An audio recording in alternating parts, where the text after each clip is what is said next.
तो बच्चों आइए हम लोग बात करते हैं ब्राह्मण ग्रंथ की। जो ब्राह्मण ग्रंथ है यह मुख्य रूप से क्या है, यज्ञों और कर्म कांडों पर आधारित ग्रंथ है। जिस तरीके से इसमें जो ब्राह्मण का जो कार्य है यज्ञ और कर्म कांडों को करवाना होता है या अनुष्ठानों और समारोहों को करवाने का कार्य किसका होता था, ब्राह्मण का। उसी आधार पर यह ब्राह्मण ग्रंथ बनाया गया। यह मुख्य रूप से यज्ञों और कर्म कांडों पर आधारित ग्रंथ है। यज्ञ और कर्म कांडों पर आधारित ग्रंथ है।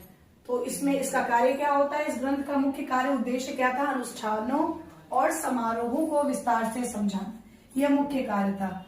ये जो ब्राह्मण ग्रंथ था ये उपयुक्त किसके लिए था, गृहस्थ आश्रम के लिए उपयुक्त, क्योंकि जो समारोहों और अनुष्ठानों का जो आयोजन होता था वो मुख्य रूप से गृहस्थ आश्रम में होता था।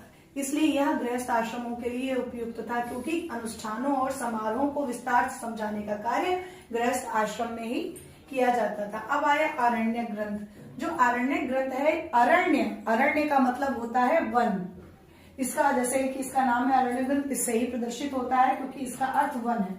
इसका आशय वानप्रस्थ आश्रम से है।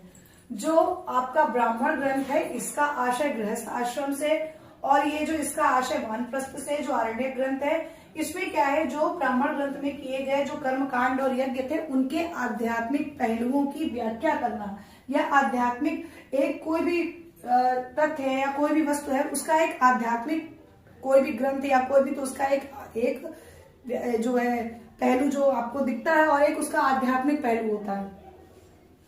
ये आध्यात्मिक पहलुओं की व्याख्या करना, ये किसके लिए, वानप्रस्थ आश्रम के लिए उपयुक्त था। अब आए उपनिषद। उपनिषद का मतलब था गुरु के पास बैठना, ब्रह्म ज्ञान की प्राप्ति करना। मतलब ये किससे था, संन्यास आश्रम से प्रेरित था। यह ग्रंथ दार्शनिक और आध्यात्मिक रहस्यों का गहन चिंतन करने का वर्णन है। यह संन्यास आश्रम के लिए सबके लिए उपयुक्त है। और इसमें किस चीज का वर्णन है, मोक्ष और ब्रह्म ज्ञान का या पर ब्रह्म की प्राप्ति का वर्णन है। तो बच्चों अगर आपको ये शॉर्ट मेरा वीडियो पसंद आया तो प्लीज ज्यादा से ज्यादा सब्सक्राइब, लाइक, कमेंट, शेयर कीजिए। धन्यवाद।